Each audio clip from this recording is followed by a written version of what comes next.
Joe, I'm really excited to have you on the show today.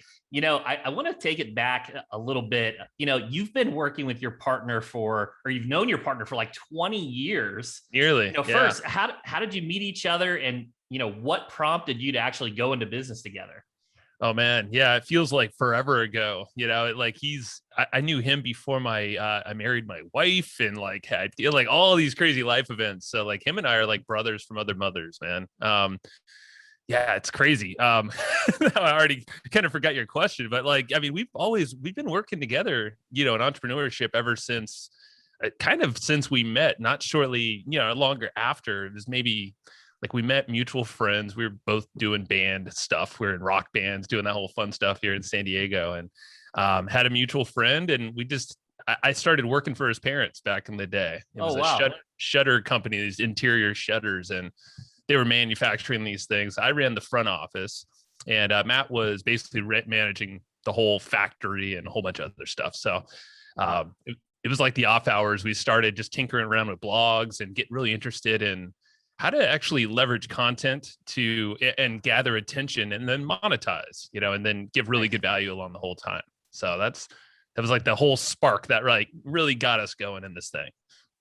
That's amazing. And was he the type of person that you would read a book like Rich Dad, Poor Dad, or one of those types of books, and then you guys would go discuss it and talk about it?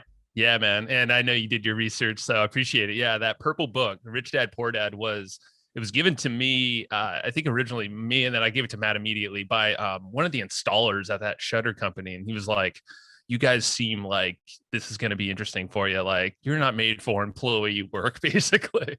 So read the book, Rich Dad, Poor Dad, and Matt quickly did right after that. And, he was brought up through entrepreneurial kind of, his parents had that business. I was not. So, right after I read that, I was like, oh, you don't have to get paid per hour. You could be an investor. You could do all these different things as a business owner. And that's where I think everything started ticking in my mind. And then we put it together via content.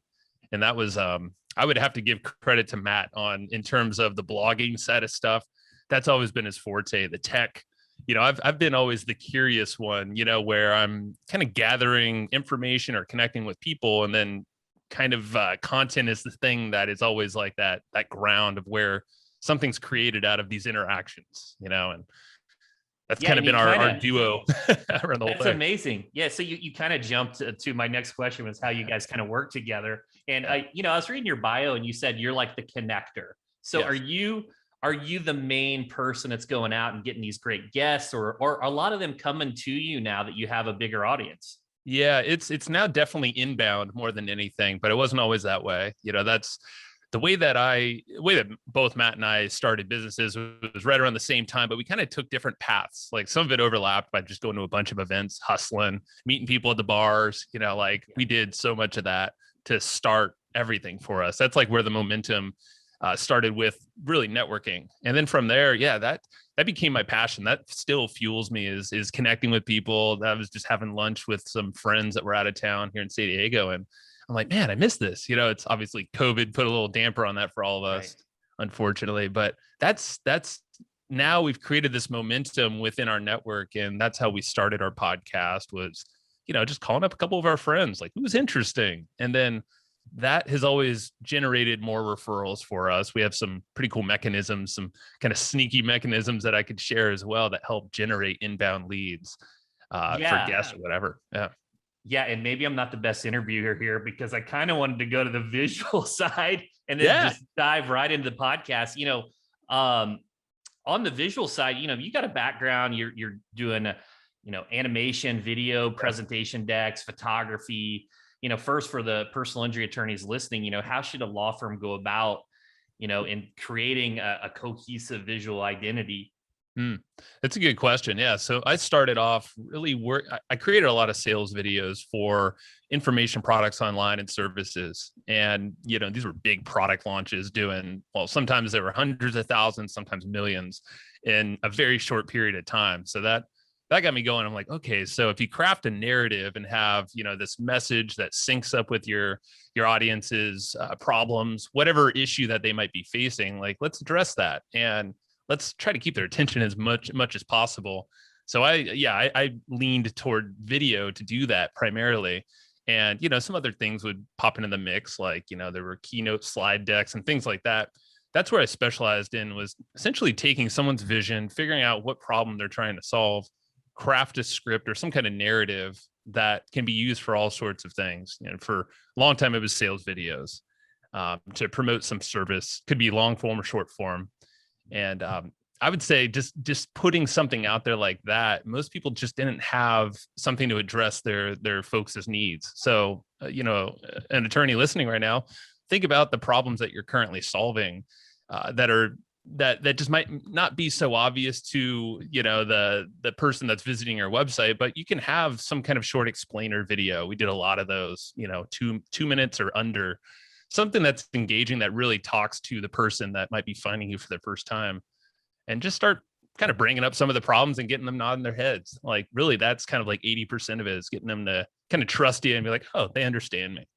That's really all we were going for there. Yeah, that's fantastic. And I like the video component too, because you build rapport, you get to see the individual, the smile, their facial expressions, and like, hey, I like that person. That might be someone I would want to work with. Yeah. And in terms of those presentation decks, one of the challenges of getting someone on the podcast is the pitch, especially when you're a new podcast like ours. For sure. And we've thrown together some to try to, hook a Tony Robbins or hook it, it's a volume game, but then you can start to use those as leverage to get other guests on. And it's been really powerful. Yeah, no, I think we've framed it now as a game, especially with the podcast, is we're always reaching for the bigger, untouchable guests, the ones that we feel like, bring us the butterflies, the ones that are like, man, that's going to impress us if we pull this off. And, we've had a lot of those now. And, back to your previous question, if you just do right by someone, and we happen to create an experience for our podcast, and you've done an amazing job as well preparing me and, making it a really, easy experience to get on here and prepare for this. Not most podcasters do that. And then, what we do, of course. Yeah. And afterwards, we always extend that relationship. We keep that conversation going. And that's where I love to kind of land. So Matt's doing the systems and automations. I'm over here still like chatting it up and like, all right, what else can we do together? Who else do you know? How can I connect you? Stuff like that. Yeah, that's fantastic. And you guys have over 400 episodes on the Hustle and Flowchart podcast. Crazy. And you've interviewed Jay Abraham. I've emailed him and he's ghosted me. I've tried. You got to find the lateral ways in. Right. I remember, it's funny. I put a pitch deck together for Tony Robbins, and I put $100,000 ad spend on his episode, and they're like, no, he's busy. And I'm like, geez, I really need to level up my game here. Well, but do you want me to share this? I have a quick strategy that I can just give out. And so this is really helpful for our audience. Yeah, man. So Chet Holmes is someone who, in the sales space, he obviously, a ton of people know of him. He had the Dream 100 strategy. And what we have done is kind of applied that thinking or that model to how to, basically get introductions for new podcast guests. So this came up because we were in a mastermind with Roland Frazier, a digital marketer and all that. He's a good buddy of ours now. And that just, again, came through networking, but he asked us, he's like, hey, what are you guys looking for? And we're like, well, new connections, we want to level up. This was a few years ago. So it's like, cool, give us a list of names. So I listed out like 40 people. I was like, well, let's see who he knows. Well, it turned out to be like the next day I had like 20 introductions. I was like, oh my God. Okay. So that's a secret. It's fine. But I stumbled into a Dream 100 process of my own, is essentially list all the names that the people you'd like to get connected with in a Google Sheet. And that's specific. So a Google Sheet. And what you'll do is take that link, make that a public link and put it in your footer, or you can just put it in an email. And if you're using a Gmail service to send emails, it will actually attach this attachment looking, preview on the bottom of the email. It's not really an attachment, but it's their link to your sheet. So every first email you ever sent or a reply that someone, if someone sends you an email and you reply, that's going to show up down there. So it looks like you're kind of attaching something, but you're not. It's just a link in your footer, or the signature of your emails. So every single email, that thing's attached. And that's how we get these referrals, is that sheet. is it basically lists all the top 100 people that we want to get connected with. There's a little description box on top to say what it is and say like, okay, here's why we want to get connected and all that. And then people just out of the blue, it's literally like multiple times a week. It could be our bookkeeper, someone else random where they're like, hey, I spotted a couple names on this list that I know. I'll hook you up. I'm like, cool. Or maybe it's someone like the people on the list. It could just be someone a little different, but that's okay. It's usually a trusted person, and then it's a yes pretty much every single time from that person that they connect us with. That's an incredible tactic, and one that I'm going to be copying right after this. And I got to tell you, for the ultimate sales machine, that Dream 100, I've always heard of it applied from like obtain them as a client perspective and not for a referral strategy for a podcast. And that just seems so smart. Sure. And yeah, that's a great tactic. And you could use it for other stuff. Doesn't have to be for podcasts. Could just getting connected with people that you want to maybe collaborate with or create some content with somehow else. Maybe guest on their publications. You can guest on their podcast. You can kind of flip the script if you wanted to. So, but that's that. Don't want to derail you here. Got excited. No, absolutely. No, you and Matt have a ton of fun on your show. And how has the show changed since you started? For example, when I'm tuning in today, you're saying, this is an intro, this is an intro, this is an intro. I'm sure, I don't know, have you always rolled with that from the very beginning, or were you more stuffy at first? Definitely more stuffy at first, but we've been almost 5 years in now, and like you said, 400 episodes now or plus. It's crazy. But yeah, we've kind of just we've gotten a lot more comfortable for sure, and we figured out what we enjoy talking about, what lights us up, what makes us curious. And it's chatting with just really interesting people that we find fascinating. It's not always the tactical marketers like we started with. So I would say that's a big change, is kind of got a little sick of the tactics. I mean, like we'll still talk about them, but we're thinking a lot deeper now into things like, bigger strategy, mindset, different things that help entrepreneurs become better entrepreneurs, business.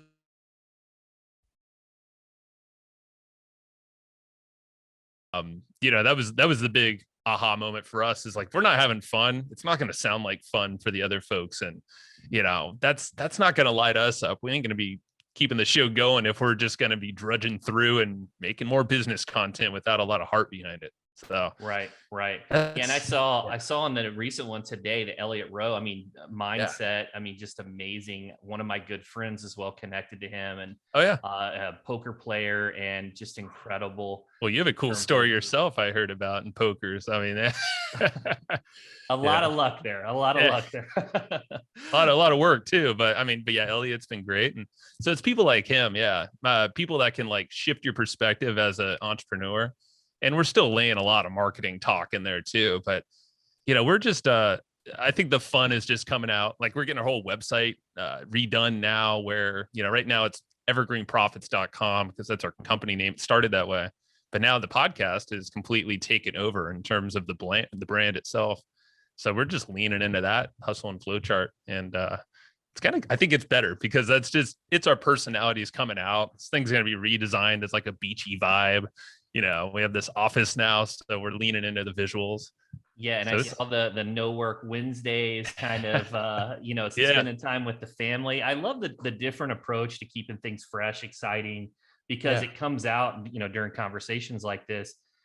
So in terms of like your prep, like let's say you have, I know you spoke with Robert Cialdini, and you've not yet actually. Not yet. But I think we just got an introduction. So nice. Yeah. And I saw, let's see, Michael Gerber, those types of people that that are just big personalities. Like, what's your process? How do you go about approaching to have a great interview with these types of individuals? Yeah. And like another one just signed up. It was the founder of Uggs, Brian Smith. So we're going to have him on next week. So yeah, I'm currently just starting preparation now for, next week. But our preparation is, I would say that's where we've really put a lot more time into it now. So our show, we were doing interviews twice a week, but now we've dialed it down to once a week. We're doing interviews with a guest. And then the other episodes, Matt and I kind of riffing on a topic or with something that's going on in our business. We like to kind of just be super transparent. So if we're struggling with something, we'll put it out there. Someone will relate. But in terms of preparation for a guest like that, we're going to use a whole bunch of resources, try to read the books as much as we can, but if not, we're going to skim it. We're going to use all the different things, like Headway is a good app for summarization for books. That's a newer one out there. Listennotes.com has, that's essentially a Google for podcast episodes. So if you go to Listen Notes, it'll essentially index where a guest has already been. And you can do your research and see the different topics they've talked about. The show notes usually have the bullet points of what's been in the episode. There's all these, there's some really cool apps that are starting to come out with AI now as well, where it'll actually summarize the text of maybe a bunch of blog posts, or maybe there is some long form articles and stuff that some of these folks have written out there. They could start to kind of do a lot quicker. If you're short on time, there's a lot of ways to kind of shortcut it if you need to. But what we're doing when we're going through our research is looking for the gaps. I personally look for what's interesting to me, and then I figure out why is that interesting. So it's like, okay, what's the layer deeper? And then I try to figure out, okay, how can I relate a little bit to our audience? What hasn't been discussed on previous episodes that I can bring up? And how can we just make this a really fun conversation? Because that's I think the DNA of everything we do is in that Elliot Rowe conversation, it came out, because we didn't have a previous conversation with him specifically. And most people, we don't. We just kind of hop on and then just have a cool time. And that's the goal, is like, if at the end, the person's like, I had a great time. I had a fun time. This is a blast. I'm like, we did our job. We're good here. And Absolutely. yeah, it's that. And it's just a simple, in terms of us during the podcast, we just have a little prep doc, a Google Doc in front of us, printed out or on a screen, and simple bullet points, a couple of questions, but most of it's kind of on the fly. So it's that's exactly what I was going to say. So I've got my research doc I showed you, but I'm sure nice. My team's probably like, Chris, you're not asking 90% of the questions on there. What are you doing? But I'm the same as with you. I feel like when individuals get in that loop, right, where they're repeating the same thing you've heard 99 times, it's like, oh, I need to try to move that individual away from that conversation. And that's a tricky one, man. Yeah, we've definitely had a couple of folks, I would say, like, that would bring a script or an outline and say, like, okay, here's my outline. I'm like, ooh, okay, well, our job is to break you from that outline. We'll definitely cover, the key points. We're not going to ignore that, of course, but yeah, we want to make it unique. And I think everyone has the ability to do that if you're looking for the curiosity elements, and then just figure out like what really lights you up and also what lights your audience up, because you should kind of have an idea of what's interesting to them. We do surveys all the time. We're always asking questions in our emails. Yeah, our groups. So we're constantly getting feedback. So we kind of know the vein that we should kind of keep that conversation in. Yeah, that's fantastic. And then you can actually produce the content that your audience wants. Yeah. And, let's talk about, you do this great interview, right? You have an amazing guest on, you make some amazing social media collateral. Like what goes into promoting the show after? Are you doing ads? Is it mostly organic? I know you mentioned email. Like, what are you doing to try to get it to get the most impressions on it? I think you'll like this answer, actually. Our number one new source of traffic is SEO, and it's completely SEO traffic. So if you, I was actually on a buddy of mine, Rich Sheffrin. I'm sure you're familiar and know him. And I was telling him, because he asked the same question or something similar, and I was like, oh yeah, it's SEO, and it's usually for the names of the guests that we've had on. And we've had a lot of big name guests where we pop on the front page and we're outranking their own website and, even social media accounts of theirs. And we're just like, I guess it's working. So like Rich Sheffrin, he Googled it and he's like, dang it, you guys are above you're literally right below all the social media websites. I'm like, well, it's the power of consistent content and doing it for a long time, Absolutely. So SEO is a huge one. Optimizing show notes pages or blog pages, blog post pages. That's what we're doing there. We do a lot of paid stuff as well. We're always experimenting with, there's ways to advertise in podcast apps. So places like Overcast.fm, that's just one of the podcast apps, but you can sponsor or you can run ads inside of there, so every single platform sometimes has an ad, opportunity, but also they have opportunities if you just reach out to them and you want to get featured. Maybe they're running a category feature spot or something like that. We do a lot of outreach to these places to try to get featured, because not most people are doing that.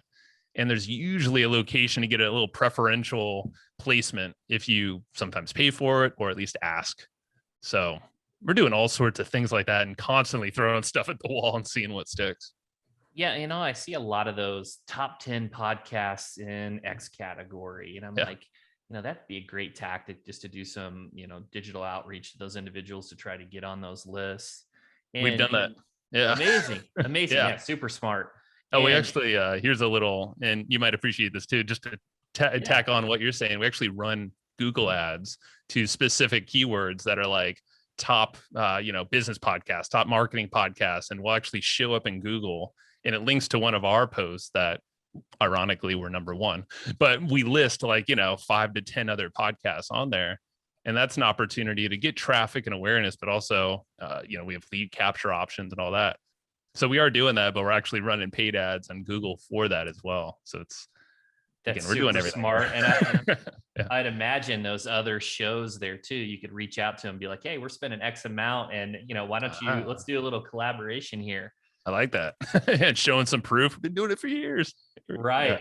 One of the things that's popped up recently, more so now than practically ever, are these podcast networks. Have you considered doing any of that? I mean, I see, NPR, of course, has tons of shows, and then you'll see, the HubSpot podcast network, and where EO Fire just joined them. Really? I didn't know that. Yeah. So what's your thoughts in general on the podcast networks?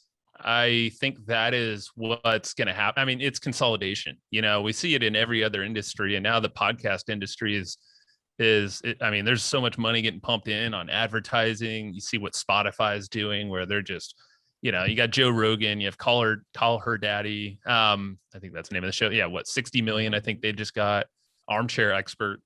They're all, Amazon's investing in stuff. They're buying, agencies. So networks are just right there. I think those are just Barstool Sports is a good example of one that's been around. They actually started as a publication, like a newspaper. And we've been studying these guys because we are super curious about the networks and building more of a media platform, because that's how we see ourselves. And we are actively actually chatting with partners right now to create something that, and we don't have a lot of details yet. It's still super fresh, but we've been thinking about that for a while, because it's very, it's obviously a very sellable thing because it's scalable, and once you have systems and processes dialed, which we do have, and, right now it's kind of sold as a product, an information product that's more like a business in a box type thing for podcasters. But we want to take that, prove it out as a course. And, that's obviously, it's generating revenue for us. It's getting a ton of results for people. And we do want to translate that, almost use that as a beginning ground, a way to maybe optimize podcasts, launch new ones, but then we could start to cherry pick and also outreach to relevant shows. But the idea, you can integrate content together when you do that. There's higher sponsorship opportunities. If you join a network, typically there's an opportunity to make more money, because if you're doing it alone, the rates to get paid on sponsorships are very low. It's something like $25 per 1,000 downloads. And it's like you'd have to be cranking downloads to make any substantial cash there. So you're usually better off just doing an affiliate type promotion. So promoting someone else for a percentage, or selling your own services or products. But these networks, that's where it's going, I think.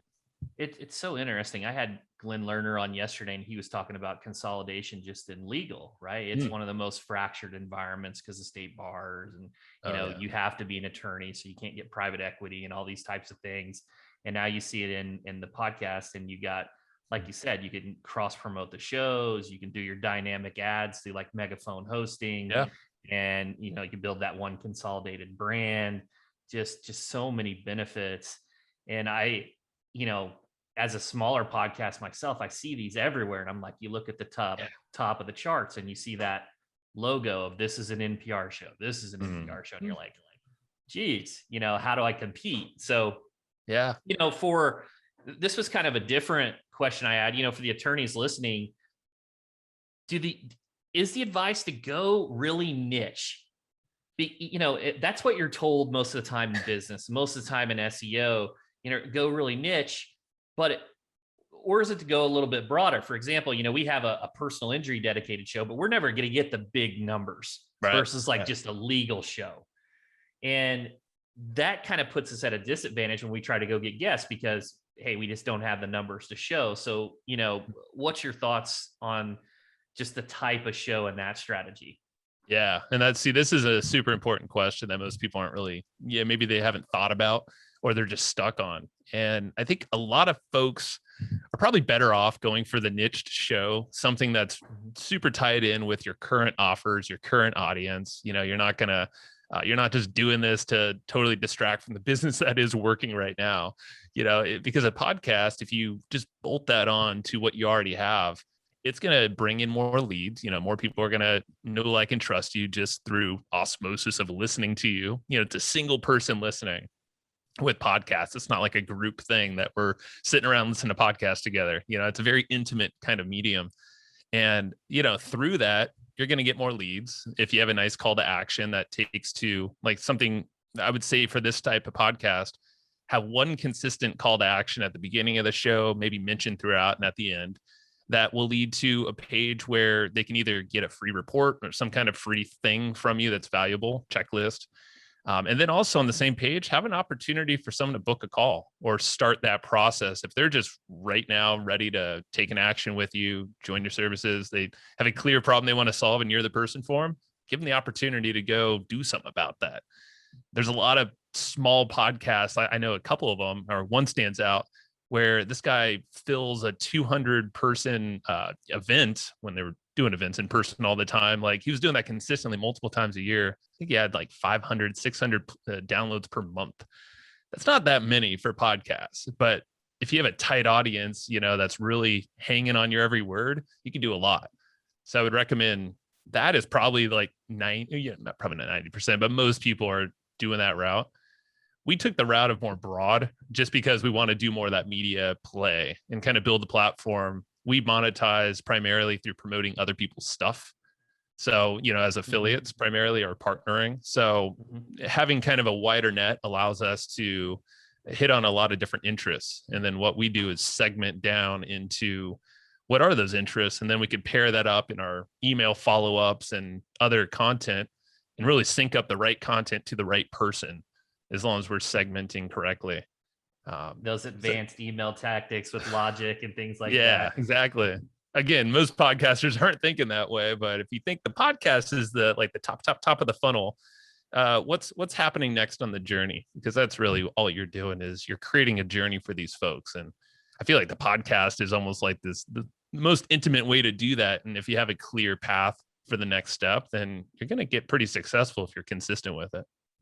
Absolutely. And, I had another question in regards to, and you mentioned this briefly earlier, you said you changed up your cadence or distribution. You possibly went from a couple week to a weekly show. What was the outcome of that? Did you see like a drop? Obviously probably a drop in downloads just because you're not releasing as frequently, but what were some of the effects of changing up your cadence like that?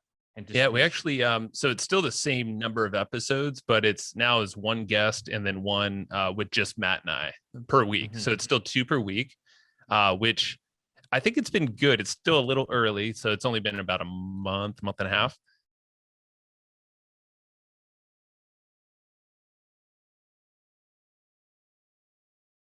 Come on. Show. Like, just lost you for a second. Okay. Oh, back. no.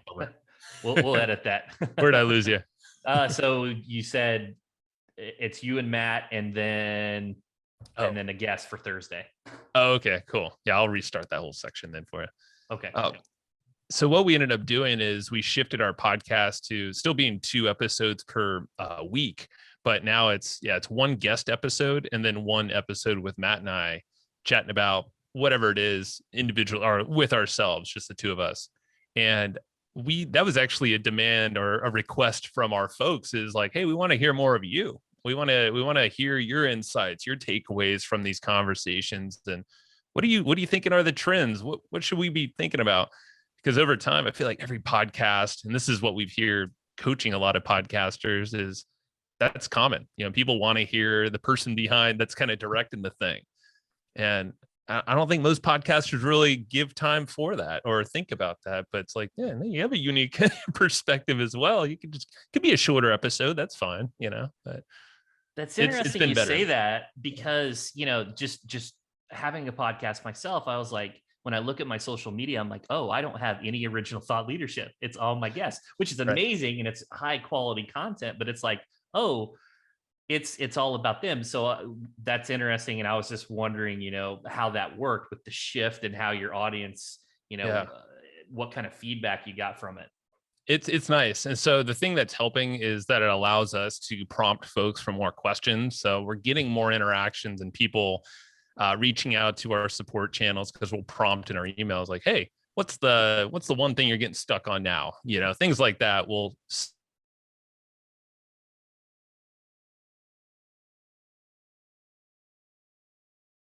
out. Mostly it's doing that stuff, but like, yeah, when it comes to the guests, we see ourselves as the curators of content more than anything. We don't need to be the experts there. And I think that's kind of the biggest takeaway from doing this for almost 5 years, is like being the curator. I think takes a lot of pressure off you in terms of needing to know everything. But as long as you're bringing the right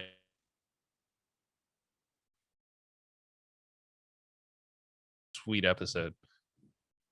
Yeah, sorry, I'm having a little connection, but we'll just edit that. But yeah, that's great. Yeah, I'm recording from home, but anyways, back to it. So, I want to kind of jump into what you said, being the curator, and you have these amazing guests, and has there been any time in the past where you did your research, but you get your guest on and you're just like, hey, I'm just not meshing. For example, you mentioned Roland Frazier, and I love Roland, but I remember there was a time that he was talking about one of his strategies to buy a business, and I was just mentally just blocked out, because it just went black, because I just didn't comprehend anything that he was talking about. And, has there been, situations even with the prep where, hey, it's just, and what do you do with those interviews? Do you say, we lost it? Like, what do you do? Do you still release those types of episodes? I think, it doesn't have, so we've had some folks where I think the bigger thing is like if someone's just too scripted, like our job in that sense is like, let's break them out of script mode and ask them some stuff that we're just like super curious about. That's just not in the script. We haven't had a lot of issues with like totally getting stumped. And if we do, I think we kind of just roll with it. And then again, we lean into the curator. Like, we're not the experts here, but we almost like, okay, so how would you explain this to someone who has never learned this stuff or is completely new? And because I think we're comfortable now, it wasn't always like this, to almost be like the dumbest guys in the room. It's like, how do we just be that and be transparent about that as well? I think that's the key that most people don't think about, is like the transparency thing is actually like probably the best gift you can give yourself, is if you're stumped like that, just kind of, it's almost like ask the dumb questions, but they're not dumb questions, because it's probably 80% of the audience is thinking the same thing. So absolutely, that's where I was going. It's You're probably right that there's many of them that just missed it and need the summarized version, or just where to go next for the detailed conversation. So on that Dream 100 list, who's a couple guests, you're still tactically trying to get in front of, who's some of the perfect guests? Yeah, that's we have a whole list from, Robert Cialdini is one. We're actually getting the intro, I think it's today, from a mutual friend. So he happens to be, he's promoting his new book. So it's like times like that, people are more open to interviews. Like I know Tony Robbins, for instance, when he's publishing a book, he's going on those tours. So those are always times to kind of sink in. But we have people like Elon Musk on there. We have like the top dogs, but quick story on Elon is like, we actually we got introduced to an old roommate of Elon from like from a college or something, that kind of had a loose connection, didn't work out. But like it's things like that. And that came through our bookkeeper, actually. We're like, you never Wow. know who is connected to who, and That's like the what's the thing, the 27 connections of Kevin Bacon or something like it's that. like 7 even. Yeah, Oh, it's it's less. 7. Yeah. Yeah, it's Kevin Bacon. Yeah. And yeah, I mean, so it's like we have some moonshots out there, but we have folks like Richard Koch. We've actually been in touch with him, but he's the 80/20 guy, basically, writing all the books, and he's extremely difficult to pin down. So we've been waiting for, it'll be a year and a half, because it's going to be next year now, because he's not doing any more podcasts this year. But it's people like that where it's like, ooh, like that's the one where we'll probably be in the middle of the night to record that, because there's a specific time. He lives in European time, so it's like things like that will bend for the name, but Right. yeah, Right. there's a lot of names that, I mean, there's a lot of Damon John, like there's folks like that who you probably get, because we actually know a few people that work with him, so it's like, it's kind of crazy how small the world is after you start thinking about, kind of like what you said, the degrees of separation of Kevin Bacon. And even Facebook had that ability, like where you can see how connected you were for a while. And it was pretty impressive how tight we're all really, really webbed together now. Amazing. Yeah. And I was thinking with your Cialdini, that book as an influence. Yeah. I was thinking, I wonder if it would be weird to mail him a Christmas candy cane, just because you read his book. I know. Yeah. That reciprocity. Who knows? But hey, Joe, one final question here. What's next on for your podcast? Like, what's next? Like, what's that big BHAG that you're shooting for? We want to first, it's YouTube. I would say more video focused content overall. That's why we got this studio. It's only a few months old. It's still getting put together, but it's opening the doors. I would say, really leveraging YouTube and that algorithm and getting established enough there to really grow our brand. Yeah. And we're getting a lot of help. We're doing some paid stuff, organic stuff, but I'd say the BHAG is to essentially just get to the point where we're starting to get that organic growth, because there's kind of a tipping point. We're studying a lot of the creators. There's some interesting ways to get engagement on YouTube that a lot of marketers or direct response type folks aren't really leveraging. So our thing now is kind of blending both those worlds together. Is like, what are these really, the younger creators and the people on YouTube doing, and what can we do with direct response type marketing, internet marketing, type principles, and mash them together. And I think that's where the media or the podcast network idea is going to play in as well, because that's going to be a growth lever for that whole thing. Absolutely. I would say, creating that media kind of site or platform of our own, I think that's the biggest direction that we're headed now. But that's probably going to be, years in the making, iterations as we get there. Fantastic. And Joe, where can people go to learn more about you, and maybe what's a podcast that they should jump into and listen to first?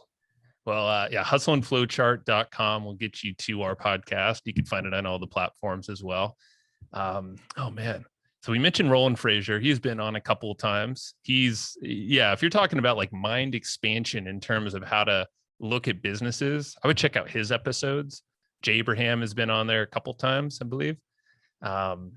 Those guys are great. Rich Sheffrin is an interesting mind. Those three people, like those guys have really expanded our minds in many ways. And that's how I think a lot of our business is influenced, through that strategic thinking. And then we just apply all these different tactics from everyone else, and ourselves. Amazing. So check those out. Awesome. Amazing. Joe, thanks for coming on the show. Yeah, I appreciate it, man. This is a good time. Awesome.